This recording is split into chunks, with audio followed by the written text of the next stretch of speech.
പ്രിയ Shalom പ്രേക്ഷകരെ, വിശ്വാസികളുടെ ഇടയിൽ പലപ്പോഴും തർക്കങ്ങൾ ഉണ്ടാവാറുണ്ട്. അത് ചിലപ്പോൾ വഴിയെ ചൊല്ലിയാവാം, വാക്കിനെ ചൊല്ലിയാവാം, വസ്തുവിനെ ചൊല്ലിയാവാം, വ്യക്തികളെ ചൊല്ലിയാവാം. അങ്ങനെ ഏത് തലത്തിൽപ്പെടുന്ന കാര്യങ്ങളെക്കുറിച്ചും നമ്മുടെ ഇടയിൽ തർക്കങ്ങൾ ഉണ്ടാവാറുണ്ട്. ഈ തർക്കങ്ങളെയും ഇങ്ങനെ ഉണ്ടാവുന്ന പരസ്പര ധാരണ പെശകുകളെയും എങ്ങനെ പരിഹരിക്കപ്പെടണം എന്നാണ് വചനം നമ്മോട് സംസാരിക്കുന്നത് എന്നതിനെ കുറിച്ചാണ് നാം ഇന്ന് ധ്യാനിക്കുന്നത്. പലയിടങ്ങളിലും പല പ്രശ്നങ്ങളും ആവിർഭവിച്ചു കൊണ്ടിരിക്കുന്ന ഒരു സന്ദർഭമാണിത്. ചേട്ടനിയന്മാർ തമ്മിൽ തങ്ങളുടെ വസ്തുക്കളെക്കുറിച്ച്, ഭാര്യ ഭർത്താക്കന്മാർ തമ്മിൽ തങ്ങൾ കിട്ടാത്ത സ്നേഹത്തെക്കുറിച്ച്, മാതാപിതാക്കളും മക്കളും തമ്മിൽ കിട്ടാത്ത സ്നേഹത്തെക്കുറിച്ചും നൽകാൻ കഴിയാത്തതിനെക്കുറിച്ചും ഉള്ള കാര്യങ്ങളെക്കുറിച്ചുള്ള വഴക്കിൽ, അതുമല്ലെങ്കിൽ സ്ത്രീധനത്തെ ചൊല്ലിയിട്ടുള്ള വഴക്കുകൾ, സഹോദരന്മാർ തമ്മിലും സുഹൃത്തുക്കൾ തമ്മിലും മോശപ്പെട്ട വാക്കുകൾ വായിൽ നിന്ന് വന്നുപോയതിനെക്കുറിച്ച് വേദനിക്കുകയും അസ്വസ്ഥപ്പെടുകയും ചെയ്യുന്ന ആ തർക്കങ്ങളെക്കുറിച്ച്, അങ്ങനെ പല വിധത്തിലുള്ള തർക്കങ്ങൾ ആവിർഭവിച്ചു കൊണ്ടിരിക്കുന്ന ഒരു സാഹചര്യത്തിലാണ് നാം ഇത് ചിന്തിക്കേണ്ടത്. ഞാൻ എൻ്റെ അനുഭവത്തിൽ ഒരു കാര്യമുണ്ട്. ഞാൻ നേരത്തെ ഇരുന്ന എൻ്റെ പള്ളിയിൽ അയൽവക്കക്കാർ തമ്മിൽ ഒരു വഴക്കുണ്ടായി. അയൽവക്കക്കാർ തമ്മിലുള്ള വഴക്ക് മറ്റൊന്നിനെ കുറിച്ചല്ല, തങ്ങളുടെ പറമ്പിലൂടെ അവർ വഴി നടക്കുന്നു എന്നതാണ്. അപ്പം ആ വീട്ടിലെ പ്രായമുള്ള ചേട്ടൻ ഇവരുമായി ശണ്ഠയിലായി. ഇനി ഇതിലെ നടക്കാൻ സാധിക്കില്ല എന്നും പറഞ്ഞ് വഴി തടയുകയും ചെയ്തു. മെയിൻ റോഡിലേക്ക് ഇവരുടെ മുറ്റത്തൂടി പോവുകയാണെങ്കിൽ 2 മിനിറ്റ് കൊണ്ട് ഇവർക്ക് മെയിൻ റോഡിലെത്താം. എന്നാൽ ഇവർക്കുള്ള വഴിയിലൂടെ നെരുങ്ങി പോവുകയാണെങ്കിൽ ഈ റോഡിലെത്തണമെന്നുണ്ടെങ്കിൽ 20 മിനിറ്റിലധികം സമയം നടക്കേണ്ടി വരും. ഇപ്പൊ ചുറ്റിക്കറങ്ങി പോകുന്നതിന് പകരം പെട്ടെന്ന് വല്ല കാര്യത്തിനും പള്ളിയിലേക്കോ അല്ലെങ്കിൽ ഹോസ്പിറ്റലിലേക്കോ ഒക്കെ പോകുന്നതിന് പെട്ടെന്ന് ഇവരുടെ വഴിയിലൂടെയാണ് പോയിരുന്നത്. അപ്പൊ ഇതിങ്ങനെ പോയാൽ ഇത് പബ്ലിക് വഴിയാവും എന്നാണ് ഈ ചേട്ടന്റെ വാദം. അതുകൊണ്ട് അദ്ദേഹം പറഞ്ഞു, ഇനി ഈ പരിസരത്തേക്ക് കാല് കുത്തിയാൽ നിങ്ങളുടെ കാല് ഞാൻ തല്ലിയൊടിക്കും എന്നാണ് അദ്ദേഹം പറഞ്ഞത്. പോരാത്തതിന് അദ്ദേഹം എന്ത് ചെയ്തു, ഇനി ഒരു ബലത്തിന് വേണ്ടി ആ പ്രദേശത്തുണ്ടായിരുന്ന ഇല്ലി, അതുപോലെ മുള്ള്, വേലി അതൊക്കെ വെട്ടിയെടുത്ത് കെട്ടി ഒരു മതിൽ പോലെ അദ്ദേഹം ചായ്ച്ച് ആ അതിർവശത്ത് ഇടുകയും ചെയ്തു. ഇങ്ങനെ ഇട്ടതിന് ശേഷം ഒരിക്കൽ ഇവർ തമ്മിൽ അതിനെ ചൊല്ലി വഴക്ക് ഉണ്ടാവുകയും ചെയ്തു. അതിനെ തുടർന്ന് കുറച്ച് ദിവസത്തിന് ശേഷം ഈ ചേട്ടൻ ഈ മുറ്റത്ത് മറ്റെന്തോ കാര്യങ്ങൾ ചെയ്തുകൊണ്ടിരിക്കുമ്പോൾ അദ്ദേഹത്തിൻ്റെ ഒരു വശം തളർന്നു പോവുകയും അദ്ദേഹം ആ മുറ്റത്ത് വീട് കിടക്കുകയും ചെയ്തു. അന്ന് അദ്ദേഹത്തിൻ്റെ വീട്ടിൽ അദ്ദേഹത്തിൻ്റെ വീട്ടുകാരോ ഭാര്യയോ മക്കളോ ആരും തന്നെ ഉണ്ടായിരുന്നില്ല. എന്നാൽ ഇപ്പുറത്തെ വീട്ടുകാർ ഇത് കാണുന്നുണ്ട്. പക്ഷേ ഇപ്പുറത്തേക്ക് പോകാൻ അവർക്കൊരു ഭയം. ഇനി പോകുന്നത് എങ്ങനെയാണ്? ഈ മുള്ളുവേലി പൊളിച്ചിട്ട് വേണം അപ്പുറത്തേക്ക് പോകുന്നത്. അപ്പം അതുകൊണ്ട് ഈ മുള്ളുവേലി ചാടിക്കിടന്ന് പോകാനും അത്രമാത്രം മുള്ള് കൂട്ടിയിട്ടിരിക്കുകയാണ്. അതുകൊണ്ട് ഇതിലേക്ക് ചെല്ലാനായിട്ടും അവർക്ക് കഴിയുന്നില്ല. ഉടനെ ഈ വീട്ടിലെ ഒരു മുതിർന്ന സഹോദരൻ തങ്ങളുടെ വഴിയിലൂടെ ചുറ്റിക്കറങ്ങി 20 മിനിറ്റ് എടുത്ത് ഈ അപ്പുറത്തെ വീട്ടിലേക്ക് വന്ന് ഈ സഹോദരനെ എടുത്ത് ഹോസ്പിറ്റലിൽ കൊണ്ടുപോയാക്കി. ഹോസ്പിറ്റലിൽ കൊണ്ടുപോയി ആക്കി കഴിഞ്ഞപ്പോൾ അവിടുത്തെ ഡോക്ടർ ഇദ്ദേഹത്തോട് ചോദിച്ച ചോദ്യപ്രകാരമാണ്, ഒരു 15 മിനിറ്റ് മുൻപ് ഈ രോഗിയെ ഇവിടെ വന്നിരുന്നുവെങ്കിൽ ഇദ്ദേഹത്തെ നമുക്ക് രക്ഷിക്കാമായിരുന്നു. ഇദ്ദേഹത്തിൻ്റെ സംസാരം ശേഷി ഇപ്പോൾ നഷ്ടപ്പെട്ടു പോയിരിക്കുന്നു. അതുപോലെ തന്നെ അദ്ദേഹം നടക്കാൻ കഴിയുമോ എന്നുള്ളത് സംശയമാണ്. കാരണം ഒരു വശം പാരലൈസ്ഡായി പോവുകയും ചെയ്തിരിക്കുന്നു. അപ്പോൾ നോക്കുക, അദ്ദേഹത്തിൻ്റെ ഈ പ്രവൃത്തി, ഈ തർക്കം വന്ന അതിനുശേഷം അദ്ദേഹം കാണിച്ച ആ അതിർത്തി കെട്ടുന്നതിൽ അദ്ദേഹം കാണിച്ച ആ ഒരു രീതി എത്രമാത്രം അസ്വസ്ഥത ഇദ്ദേഹത്തിന് തന്നെ ഉണ്ടാക്കിയെടുത്തു. നല്ല രീതിയിൽ അതിനെ പരിഹരിച്ചിരുന്നുവെങ്കിൽ അദ്ദേഹത്തിന് ഈ രോഗം വന്നപ്പോൾ ഇവരൊക്കെ ഓടി വന്ന് ഇവർ രക്ഷിക്കാമെങ്കിലും ചെയ്യാമായിരുന്നു. പക്ഷേ അത് നഷ്ടമായി പോയി. അദ്ദേഹം ഇപ്പോൾ രോഗിയായി ഒരു വശം തളർന്ന് സംസാരിക്കാൻ കഴിവില്ലാതെ ആ വീട്ടിൽ ഒറ്റയ്ക്കിരിക്കുന്നു. മറ്റൊരു വീട്ടിൽ ഞാൻ ഓർക്കുന്നുണ്ട്, അയൽവക്കക്കാർ തമ്മിലൊരു കേസ് ഉണ്ടായി. അത് പരുത്തിയെ ചൊല്ലിയാണ്, അതിർവശത്ത് നിൽക്കുന്ന പരുത്തിയെ ചൊല്ലിയാണ് കേസ് ഉണ്ടായത്. ഞാനന്ന് അവരുടെ വികാരിയാണ്. അപ്പോൾ ഞാൻ ഈ വികാരിയായ സ്ഥിതിക്ക് ഈ വഴക്ക് മാറ്റുന്നതിന് വേണ്ടി എൻ്റെ കയ്യിൽ ഒരു കാടൻ കുടയും ഉണ്ടായിരുന്നു. കാലം കുടയും കുത്തി ഞാൻ ഇവരുടെ വീട്ടിലേക്ക് ചെന്നു. കുർബാനയ്ക്ക് ശേഷം ചെല്ലുന്നത് കണ്ട പാടെ അവിടുത്തെ ചേച്ചി പറഞ്ഞത് പ്രകാരമാണ്, പണിയില്ലാത്ത കുറെ അച്ഛന്മാര് കുടയും തൂക്കി ഇറക്കിക്കോളും രാവിലെ. എന്നിട്ട് പറഞ്ഞ് ഞാനവിടെ ചെന്ന് കഴിഞ്ഞപ്പോൾ ആ ചേച്ചി പറഞ്ഞു, അച്ഛൻ എന്താ വന്നത് ഒന്നും അറിയാൻ പാടില്ലാത്തവർ ചോദിച്ചിട്ട്, അച്ഛാ ഈ കാര്യത്തിൽ അച്ഛൻ ഇടപെടണ്ട, പള്ളിയും അത്തക്കാരും അത് പള്ളിയിൽ ഞങ്ങൾക്ക് ആവശ്യമുള്ളപ്പോൾ ഞങ്ങൾ വന്നുകൊള്ളാം, ഞങ്ങൾക്ക് ഇത് തീർക്കാന്നതിന് വേണ്ടി കോടതിയും അതുപോലെ തന്നെ വക്കീലന്മാരും ഉണ്ട്, ഞങ്ങൾ അവർ വഴി ഇത് തീർത്തുകൊള്ളാം എന്ന് പറഞ്ഞു. ഞാൻ അവസാനം അവിടെ നിന്ന് പോരുകയും ചെയ്തു. അവസാനം പിന്നീട് ഇവർ തമ്മിൽ വലിയ വഴക്കാവുകയും തമ്മിൽ അടിപിടി ഉണ്ടാകുകയും അത് കേസ് ആവുകയും പലരും ജയിലിൽ ഉൾപ്പെടുകയും ഒക്കെ ചെയ്തു പോയിട്ടുണ്ട്. മറ്റൊരിക്കൽ ഉണ്ടായ സംഭവ പ്രകാരമാണ് ഒരു ചേട്ടനനിയന്മാർ തമ്മിൽ ഉണ്ടായ വസ്തുതർക്കത്തെ തുടർന്ന് ഒരു വീട്ടിൽ 2 പെൺകുട്ടികളാണ്, മറ്റേ ചേട്ടൻ 2 ആൺകുട്ടികളാണ്. പെൺകുട്ടിയുടെ വീട്ടിൽ പെൺകുട്ടിയുടെ വിവാഹത്തിന് എന്തോ കാര്യങ്ങളൊക്കെ വന്നു കഴിഞ്ഞപ്പോൾ സ്ഥലം വിൽക്കുന്നതിനോ മറ്റു കാര്യത്തിന് വേണ്ടി ഇവർ തമ്മിൽ തർക്കം ഉണ്ടാവുകയും അവസാനം ചേട്ടൻ ഇതിനൊട്ട് സമ്മതിച്ചില്ല. അവസാനം ഞങ്ങൾ ഇടപെട്ട് കഴിഞ്ഞപ്പോൾ ചേട്ടൻ പറഞ്ഞത് പ്രകാരമാണ്, എനിക്ക് 2 ആൺമക്കളാണ്, എനിക്കൊന്നും നോക്കാനില്ല, അതുകൊണ്ട് അവർ വേണമെങ്കിൽ കേസ് കൊടുത്തോട്ടെ എന്ന് പറഞ്ഞ് അദ്ദേഹം ഇതിന് തടസ്സം നിന്നതായി, ഇത് തീർപ്പ് കൽപ്പിക്കുന്നതിന് തടസ്സം നിന്നതായി ഞാൻ ഓർക്കുന്നു. പിന്നീട് ഈ ചേട്ടന്റെ 2 ആൺമക്കളിൽ ഒരാൾ അപ്പുറത്തെ വീട്ടിലെ ഒരാളെ കത്തി കൊണ്ട് കുത്തുകയും അയാൾ മരിക്കുകയും അവസാനം അദ്ദേഹം ജയിലിൽ പോവുകയും ചെയ്യേണ്ടി വന്നു. നമ്മുടെ ക്രൈസ്തവരുടെയും അതുപോലെ തന്നെ നമ്മുടെ അയൽവക്കക്കാരുടെയും ഇടയിൽ എന്ത് തർക്കങ്ങൾ ഉണ്ടായാലും അതിനെ തീർക്കേണ്ട രീതി എന്താണ്? ഇത് കേസ് വഴിയോ കോടതി വഴിയോ മറ്റുമല്ല, മറിച്ച് നമുക്ക് തീർക്കാൻ നല്ലൊരു മാർഗമുണ്ടെന്ന് ദൈവം നമ്മെ പഠിപ്പിക്കുന്നുണ്ട്. ഉൽപ്പത്തി പുസ്തകത്തിൽ തന്നെ അതിനെക്കുറിച്ച് വളരെ മനോഹരമായി പറയുന്നുണ്ട്. അബ്രാഹവും ലോത്തും, അബ്രാഹത്തിന്റെ സഹോദര പുത്രനാണ് ലോത്ത്. അബ്രാഹത്തെ ദൈവം വിളിച്ചു എന്ന് നമുക്ക് എല്ലാവർക്കും അറിയാം. ദൈവം വിളിച്ച് കാനാൻ ദേശത്തേക്ക് കൊണ്ടുപോയി. കാനാൻ ദേശത്തേക്ക് കൊണ്ടുപോകുമ്പോൾ ദൈവം ഇവൻ ഒത്തിരിയേറെ അനുഗ്രഹങ്ങൾ വാഗ്ദാനം ചെയ്തിട്ടുണ്ട്. അപ്പൊ ഈ അനുഗ്രഹങ്ങളുടെ ഭാഗമായി അദ്ദേഹം ചെന്ന് കയറുന്നിടങ്ങളിലെല്ലാം വലിയ അനുഗ്രഹങ്ങളാണ് ഇദ്ദേഹത്തിന് ദൈവം കാത്ത് സൂക്ഷിച്ചിരുന്നത്. അങ്ങനെ അനുഗ്രഹം കൂടിയതിന്റെ കാര്യമാണ് നാം ഇവിടെ വായിക്കുന്നത്. ഉൽപ്പത്തി പുസ്തകം 13-ാമത്തെ അധ്യായത്തിൽ പറയുന്ന പ്രകാരമാണ്, ഇവർക്ക് ഒത്തിരിയേറെ സമ്പത്ത് നേടാൻ കഴിഞ്ഞു, ആടുകൾ നേടാൻ കഴിഞ്ഞു, അങ്ങനെ ഒത്തിരിയേറെ പരിവാരങ്ങൾ ഇവർക്കുണ്ടായി, ഒത്തിരിയേറെ വ്യക്തികൾ ഇവർ കൂടെ കൂടി, അങ്ങനെ സാമ്പത്തികമായും അവർക്ക് ഒത്തിരി സമൃദ്ധി നേടിക്കഴിഞ്ഞപ്പോൾ അവരിടയിൽ ഒരു തർക്കം ഉണ്ടാകുന്നുണ്ട്. പറയുന്ന പ്രകാരമാണ്, അവർക്ക് വളരെയേറെ സമ്പത്തുണ്ടായിരുന്നു, ഒന്നിച്ചു പാർക്കുക വയ്യാതായി. അബ്രാഹത്തിന്റെയും ലോത്തിന്റെയും കന്നുകാലികളെ മേയ്ക്കുന്നവർ തമ്മിൽ കലഹമുണ്ടായി. അബ്രാഹാം ലോത്തിനോട് പറഞ്ഞു, നമ്മൾ തമ്മിലും നമ്മുടെ ഇടയന്മാർ തമ്മിലും കലഹമുണ്ടാവരുത്, കാരണം നമ്മൾ സഹോദരന്മാരാണ്. എന്ന് വെച്ചാൽ നമ്മുടെ ജീവിതത്തിൽ തർക്കങ്ങളോ ഇത്തരത്തിലുള്ള കലഹങ്ങളോ ഉണ്ടാകുമ്പോൾ നമ്മൾ സ്വീകരിക്കേണ്ട ഒന്നാമത്തെ ചിന്ത ഇപ്രകാരമാണ്, എൻ്റെ എതിരാളിയല്ല അവൻ, മറിച്ച് എൻ്റെ സഹോദരനാണ് എൻ്റെ കൂടെ കയർത്തിരിക്കുന്നത് എന്ന ആ ഒരു അവബോധമാണ്. ഇങ്ങനെ ഒരു അവബോധം ഉണ്ടെങ്കിൽ തീർച്ചയായും അത് രമ്യതയിൽ തീരാനുള്ള വഴികൾ നമുക്ക് കണ്ടെത്തും. കാരണം എൻ്റെ കൂടപ്പിറപ്പാണ്, എൻ്റെ അയൽവക്കക്കാരൻ ആരുമാകട്ടെ, എന്നെ സംബന്ധിച്ചിടത്തോളം എൻ്റെ സഹോദരൻ ദൈവത്തിന്റെ കൈവേലയാണ്, എന്നെ പോലെ തന്നെ. നാം ഉൽപ്പത്തി പുസ്തകത്തിൽ വായിക്കുന്നുണ്ട്, ദൈവം മനുഷ്യനെ സൃഷ്ടിച്ചിരിക്കുന്നത് തൻ്റെ രൂപത്തിലും ഭാവത്തിലുമാണ്. അങ്ങനെയെങ്കിൽ ഞാനും മറ്റുള്ള എല്ലാവരും ദൈവത്തിന്റെ സൃഷ്ടിയാണ്.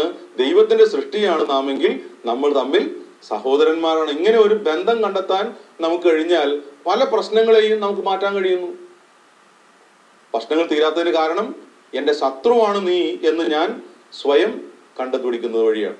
അപ്പോ ഞാൻ ശത്രുവല്ല, മറിച്ച് ഞാൻ സഹോദരനാണ് എന്ന ബോധ്യം നമ്മുടെ ഉള്ളിൽ വളരാൻ ദൈവം അനുഗ്രഹിക്കട്ടെ എന്ന് നമുക്ക് ഇതോടൊപ്പം പ്രാർത്ഥിക്കാവുന്നതാണ്. നമ്മുടെ അതിർത്തി വഴക്കുകൾ, സ്ഥല സംബന്ധമായിട്ടുള്ള കാര്യങ്ങൾ തീർപ്പ് കൽപ്പിക്കുന്നതിൽ വന്ന വീഴ്ചകൾ, അതുപോലെ തന്നെ മറ്റുള്ളവന്റെ സ്വത്ത് കൈക്കലാക്കിയിട്ടുള്ളവര്, അനാവശ്യമായ സ്വത്ത് നമ്മുടെ ജീവിതത്തിൽ സ്വീകരിച്ചിട്ടുള്ളവര്, ആദ്യം ചിന്തിക്കേണ്ടത് ആരുടെ സ്വത്താണ് ഞാൻ ഈ കൈക്കലാക്കിയിരിക്കുന്നത്? എൻ്റെ സഹോദരന്റെ സ്വത്ത് തന്നെയല്ലേ?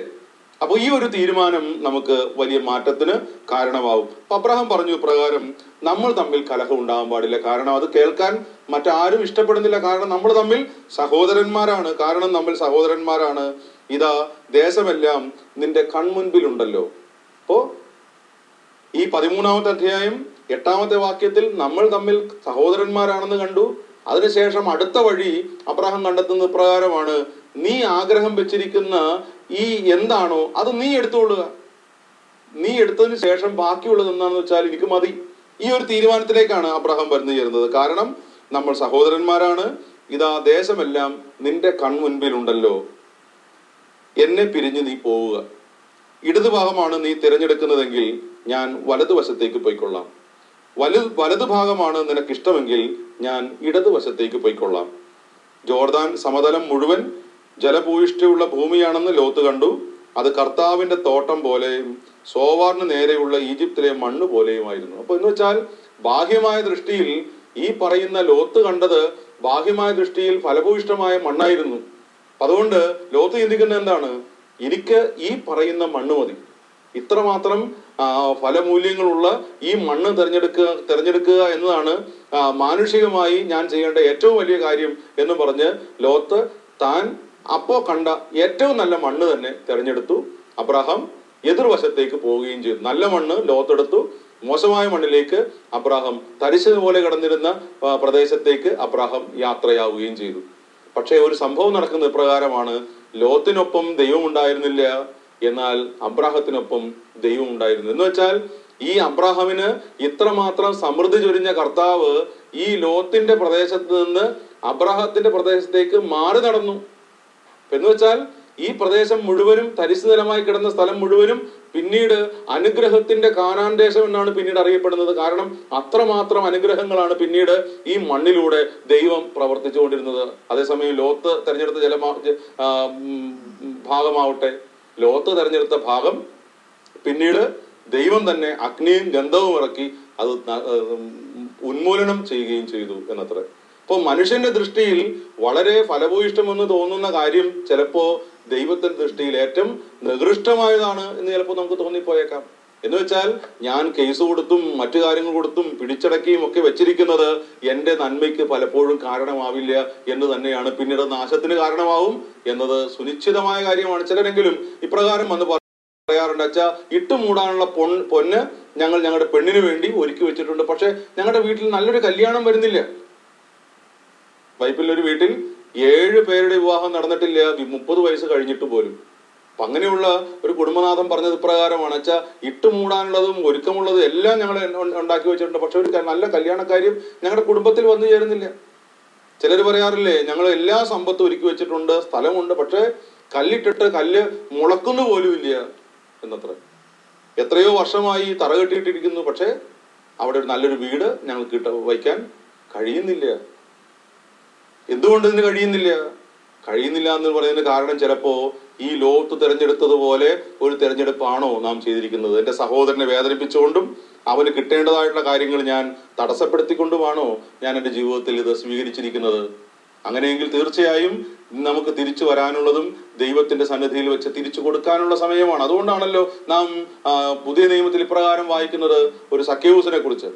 സക്കേവൂസ് മരത്തിന് മുകളിൽ ഇരുന്നപ്പോൾ കർത്താവ് പറഞ്ഞു, ഞാൻ നിന്റെ വീട്ടിലേക്കാണ് പോകുന്നതെന്ന് പറയുമ്പോൾ എൻ്റെ വീട്ടിലെ കുറവ് മനസ്സിലാക്കാതിരിക്കാൻ കർത്താവിനോട് ഉടനെ തന്നെ അവൻ പറയുന്ന ഇപ്രകാരമാണ്. ഒരു കുമ്പസാരം തന്നെ അവൻ നടത്തിക്കളഞ്ഞു. അവൻ പറയുന്ന ഇപ്രകാരമാണ്, ആരുടെയെങ്കിലും വക ഞാൻ വഞ്ചിച്ചെടുത്തിട്ടുണ്ടെങ്കിൽ 4 ഇരട്ടിയായി ഞാൻ തിരിച്ചു കൊടുക്കുന്നു, എൻ്റെ സ്വത്തിന്റെ ഭാഗം ഞാൻ ദരിദ്രർക്ക് വേണ്ടി കൊടുക്കുന്നു എന്നൊരു കുമ്പസാരം നടത്തി കഴിയുമ്പോൾ കർത്താവ് പറയുന്നത് എന്താണ്?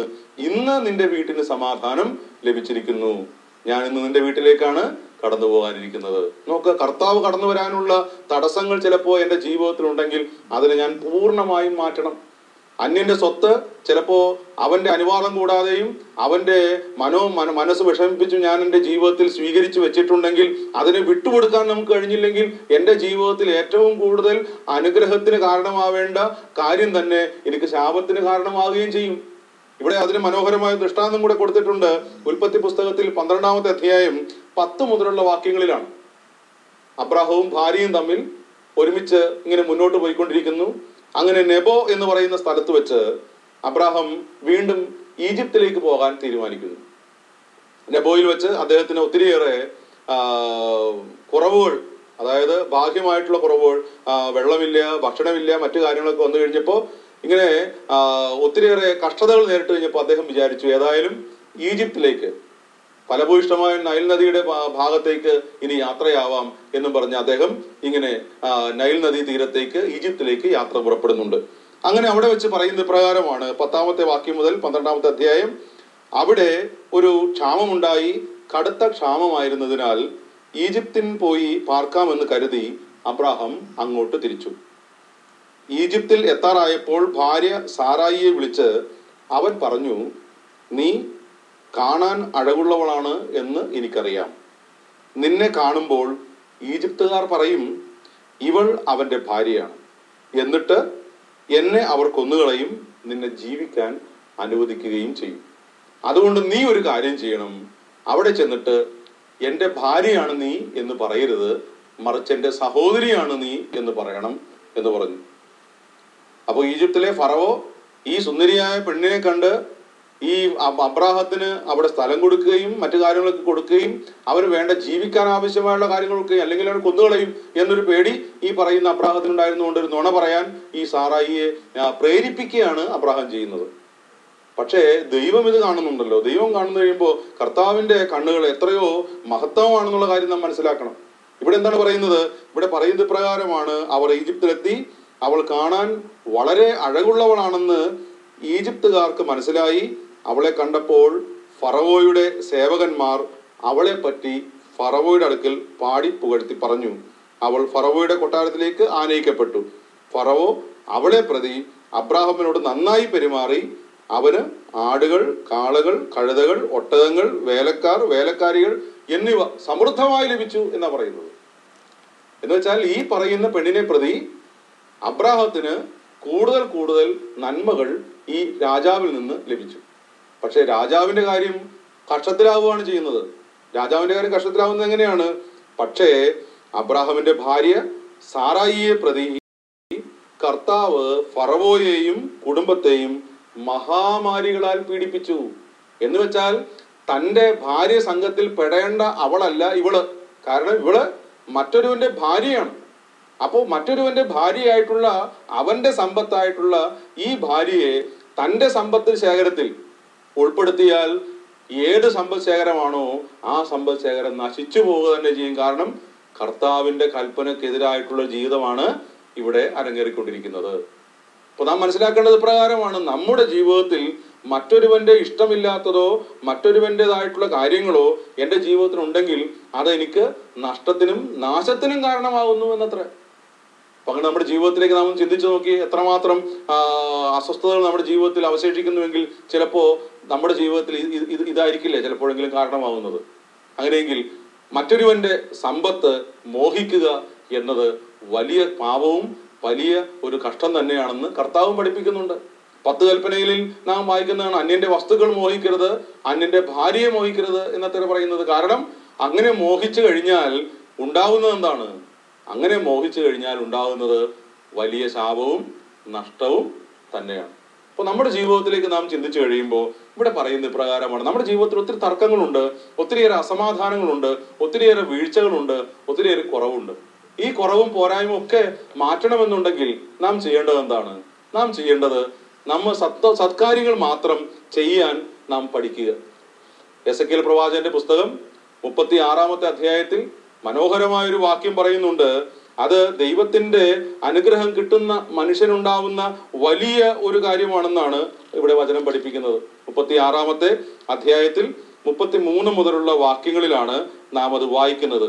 ദൈവമായ കർത്താവ് അരുൾ ചെയ്തു, ദുഷ്കൃത്യങ്ങളിൽ നിന്ന് നിങ്ങളെ ഞാൻ ശുദ്ധീകരിക്കുന്ന നാളിൽ നഗരങ്ങളിൽ ജനം വസിക്കുന്നതിനും നശിക്കപ്പെട്ട സ്ഥലങ്ങൾ പുനരുദ്ധരിക്കുന്നതിനും ഞാൻ ഇടയാക്കും. വഴിപോക്കരുടെ ദൃഷ്ടിയിൽ ശൂന്യമായി കിടന്നിരുന്ന വിജനപ്രദേശത്ത് കൃഷി ഇറക്കും. അപ്പോൾ അവർ പറയും, ശൂന്യമായി കിടന്ന ഈ സ്ഥലമെല്ലാം ഏദൻ തോട്ടം പോലെ സമൃദ്ധമായിരിക്കുന്നു. അവിടെ ആളുകൾ വസിക്കുന്നു. നശിക്കപ്പെട്ട സ്ഥലങ്ങൾ പുനരുദ്ധരിച്ചതും ശൂന്യമായി കിടന്നിരുന്നവയെല്ലാം വീണ്ടും കൃഷിയിറക്കിയതും കർത്താവായ ഞാനാണെന്ന് നിങ്ങളുടെ ചുറ്റും അവശേഷിക്കുന്ന ജനങ്ങൾ അന്ന് അറിയുകയും ചെയ്യും. എന്ന് വെച്ചാൽ തരിശു പോലെ കിടന്നിരുന്ന സ്ഥലം പിന്നീട് പർദീസ പോലെ, ദൈവത്തിന്റെ തോട്ടം പോലെ ആയി തീർന്നു. എന്ന് വെച്ചാൽ ദൈവത്തിന്റെ കൽപ്പനകൾ പാലിക്കുന്ന വ്യക്തിയുടെ കുടുംബവും അവന്റെ സമ്പത്തും ഇതുപോലെ പറുദീസ പോലെ ആയിത്തീരും. കുടുംബം അസ്വസ്ഥമാവില്ല. അവന്റെ സമ്പദ് സമൃദ്ധി കൂടുതൽ കൂടുതൽ അനുഗ്രഹപ്രദമായിക്കൊണ്ടിരിക്കും. ഒരു പക്ഷേ ചിലപ്പോൾ കേസിലും മറ്റു കാര്യങ്ങളും കിടന്നിരുന്ന ചേട്ടനിയന്മാർ തമ്മിലുള്ള വീടിന്റെ മുമ്പിൽ കൂടി കടന്നു പോകുമ്പോൾ നാട്ടുകാർ പറയും, എന്തൊരു കഷ്ടമാണിത് എന്ന് പറഞ്ഞ് മൂക്കത്ത് കൈവച്ച് അവർ കടന്നു പോകും. എന്നാൽ ഇവർ തമ്മിലൊരു രമ്യതയിൽ ഇത് സ്വത്വപരമായ കാര്യങ്ങൾ ചർച്ച ചെയ്ത് വേണ്ട വിട്ടുവീഴ്ചകളും അതുപോലെ തന്നെ കൊടുക്കാനുള്ളതും അവൻ എന്ത് കൊടുക്കാൻ പറ്റും എന്ന് ചിന്തിച്ച് അത് കൊടുക്കാനും കഴിഞ്ഞാൽ തീർച്ചയായും പിന്നീട് അതിലൂടെ കടന്നു പോകുന്നവർ പറയും, ഇപ്പോൾ ഇവരെ കണ്ടുപഠിക്കുക, നാട്ടുകാരെല്ലാവരും കണ്ടുപഠിക്കട്ടെ, കാരണം കർത്താവിന്റെ അനുഗ്രഹം ആ വീട്ടിൽ തടസ്സപ്പെട്ടത് അവിടെ വന്നു കഴിഞ്ഞു. അപ്പൊ മറ്റുള്ളവർ പറയും ഇത് പറുദീസ പോലെ ആയിരിക്കുന്നുവെന്ന്. അങ്ങനെയെങ്കിൽ നമ്മുടെ കുടുംബവും നമ്മുടെ വ്യക്തിത്വവും നമ്മുടെ സൗഹൃദ ബന്ധങ്ങളും ഒക്കെ ഇതുപോലെ പറുദീസ പോലെ അനുഗ്രഹപ്രദമാവട്ടെ എന്നുള്ള പ്രാർത്ഥനയാണ് നമുക്കുണ്ടാവേണ്ടത്. നമ്മുടെ തർക്കങ്ങൾ പരിഹരിക്കപ്പെടേണ്ടത് കോടതികളിലോ അതുപോലെ പോലീസ് സ്റ്റേഷനിലോ അല്ല, മറിച്ച് ദൈവം നൽകുന്ന വചനത്തിൽ അതിലധിഷ്ഠിതമായി തീർക്കാനുള്ള വലിയ വരം വിട്ടുകൊടുക്കാൻ, ഞങ്ങൾ സഹോദരന്മാരാണെന്നുള്ള ബോധ്യമുണ്ടാവാൻ, അതുപോലെ മറ്റുള്ളവർക്ക് എനിക്ക് എന്ത് കൊടുക്കാൻ കഴിയും എന്ന് ചിന്തിക്കാൻ ദൈവം നമ്മെ സഹായിക്കട്ടെ എന്ന് പ്രാർത്ഥിക്കുന്നു, ആശംസിക്കുന്നു. ദൈവം നമ്മെ എല്ലാവരെയും അനുഗ്രഹിക്കട്ടെ.